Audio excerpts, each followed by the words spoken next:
소아 발열 환자를 위한 안내. 안녕하십니까? 본 영상물은 열이 나는 소아 환자에 대한 관리 방법을 설명드리기 위해 제작되었습니다. 이어지는 내용을 숙지하셔서 원만한 회복과 치료에 도움이 되시기 바랍니다. 발열이란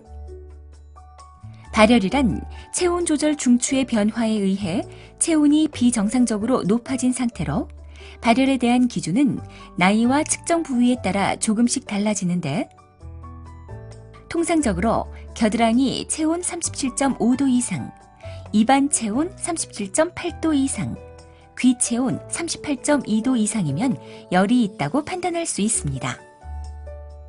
발열은 세균이나 바이러스가 들어왔을 때 우리 몸을 방어하고 보호하기 위한 신체적 반응이기 때문에 열이 나면 균의 증식이 억제되고 면역 기능이 높아지면서 우리 몸이 병균과 싸우는데 유리한 환경이 만들어집니다.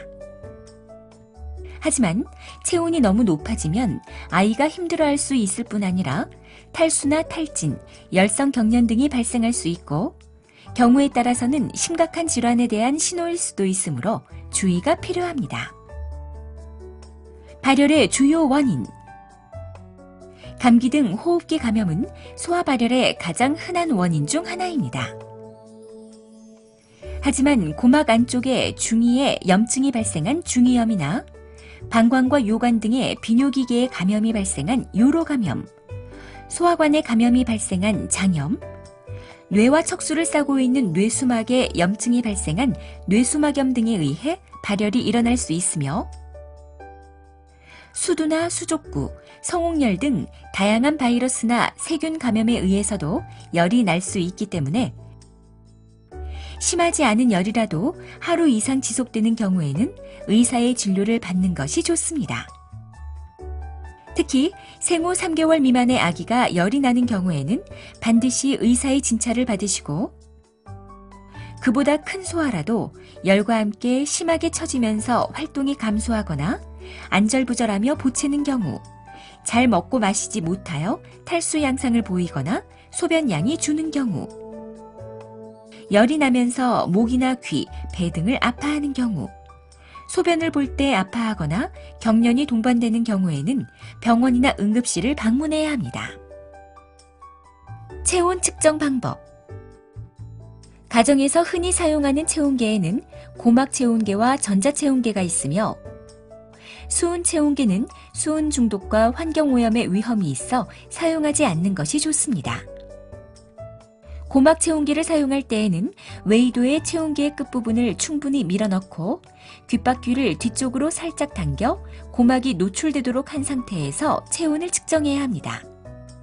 고막 체온계는 짧은 시간에 체온을 측정할 수 있고 감염의 위험이 없다는 장점이 있습니다. 하지만 귀지가 많은 경우나 팁을 덮은 보호막에 이물질이 끼어 있는 경우에는 부정확하게 측정될 수 있으며 귀에 통증이 있거나 염증이 있는 경우에는 고막 체온계를 사용해서는 안 됩니다. 전자체온계는 입이나 겨드랑이 부위의 체온을 측정할 때 사용됩니다.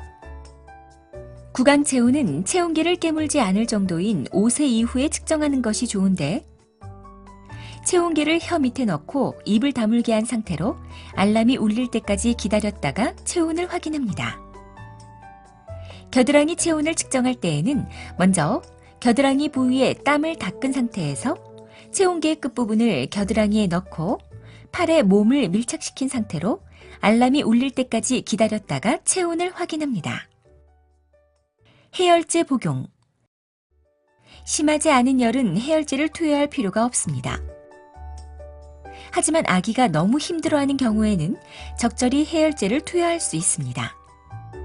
해열제는 제형에 따라 알약이나 시럽, 좌약 등 다양한 형태가 있으며 병원에서 처방받거나 약국에서 직접 구입할 수 있으므로 연령과 체중에 따라 적절한 용량과 용법으로 투여합니다. 해열제 시럽 투여 방법. 시럽 형태의 해열제는 눈금이 있는 숟가락이나 투약컵, 투약병, 투약용 주사기 등의 정확한 양을 재어서 먹입니다. 아기의 코를 잡고 먹이거나 눕힌 상태 또는 상체를 뒤로 젖힌 상태에서 약을 먹이면 약이 기관지로 넘어가 사례가 들릴 수 있으므로 가급적 상체를 세우거나 아기를 바로 앉힌 상태에서 투여해야 합니다. 아기가 약을 먹고 10분 이내에 토한 경우에는 약을 다시 먹여주십시오. 하지만 약을 먹이고 30분 이상 지난 다음 토할 경우에는 어느 정도의 약이 몸속으로 흡수되었다고 판단되므로 다시 먹이지 않으셔도 됩니다. 해열제 좌약 투여 방법. 아기가 토하거나 열성 경련을 하는 경우처럼 입으로 해열제를 투여하기 어려우면 좌약을 사용하기도 합니다. 가장 흔히 사용되는 좌약식 해열제는 타이레놀 시럽과 같은 성분을 가진 서스펜 좌약입니다.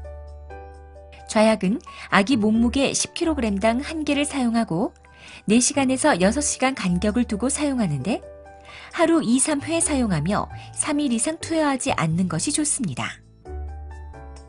좌약을 삽입하는 방법은 다음과 같습니다. 포장을 벗겨내고 뾰족한 쪽에 물이나 베이비 오일을 묻혀 매끄럽게 합니다. 아기를 눕힌 후 다리를 들어 올려 항문을 보이게 한 다음 좌약을 부드럽게 밀어 넣는데 집게손가락으로 살짝 눌러서 좌약이 항문 안쪽으로 완벽하게 들어가도록 합니다. 아기가 울면서 힘을 주면 약이 빠져나올 수 있으므로 좌약을 넣은 후에는 아이의 양쪽 엉덩이를 오므려 주어서 좌약이 빠져나오지 않도록 하시고 1, 2분 정도 안아주어 약이 서서히 녹을 수 있도록 합니다. 좌약도 먹는 약과 마찬가지로 열이 떨어지지 않는다고 계속 사용해서는 곤란합니다. 또한 해열제를 먹이고 열이 안 떨어진다고 좌약을 추가로 넣을 경우에는 약을 2배로 투여하는 셈이 되므로 주의해야 합니다. 이상의 방법으로 해열제를 투여한 후 2시간이 지났는데도 열이 전혀 떨어지지 않으면 다른 해열제를 먹일 수 있습니다. 하지만 열이 떨어지지 않는다고 약을 계속 투여해서는 안 되며 각각의 약 복용에는 4시간 정도의 간격을 두시고 하루 약 복용 횟수 6회를 넘기지 않도록 합니다. 해열제를 투여하더라도 열은 1도에서 1.5도 정도만 낮아지기 때문에 체온을 정상으로 떨어뜨리는 것을 목표로 해열제를 투여해서는 안 됩니다. 해열제를 먹여도 열이 잘 내리지 않거나 40도 이상의 고열이 나는 경우, 그리고 열성 경련의 병력이 있는 아기의 경우에는 해열제와 함께 미온수 마사지를 병행할 수 있습니다. 미온수 마사지 방법. 미온수 마사지는 미지근한 물이 기화하면서 아기의 몸에 있는 열을 빼앗아 열이 내리는 기전을 이용하는 것입니다. 하지만 물로 닦아 열을 떨어뜨리려고 할수록 아기의 몸은 열을 더 생산하기 위해서 근육을 떨게 되고 아기는 더 힘들어할 수 있으므로 해열제를 먼저 사용하고 30분 정도 지난 후에 미지근한 물로 닦아주어야 합니다. 미온수 마사지를 시행하는 방법은 다음과 같습니다. 아기의 옷을 벗깁니다. 미지근한 물을 작은 수건이나 거즈에 적셔서 사용하는데 너무 꼭 짜지 말고 물이 약간 떨어지는 정도가 좋습니다. 심장에서 멀리 있는 부위인 손끝이나 발끝에서 시작하여 온몸을 약간 문지르는 느낌으로 닦아주는데 겨드랑이, 서해부, 무릎 뒤 등 피부가 접히는 곳 위주로 닦아줍니다. 2, 30분 정도 마사지를 시행하면 몸에 묻은 수분이 증발하면서 열이 발산되고 아기의 체온이 내려가는데 열이 내린 후에는 얇은 네일을 입히고 아기를 쉬게 하십시오. 미온수 마사지 시 주의사항. 알코올이나 얼음을 이용한 해열 방법은 권장되지 않습니다. 열이 떨어지는 데에는 시간이 필요합니다. 그러므로 일단 미온수 마사지를 시작했으면 끈기 있게 2, 30분간 계속해서 닦아줍니다. 아기가 운다고 엄마가 아기를 안고 닦으면 엄마의 몸과 접촉되어 열을 내리는데 방해가 됩니다.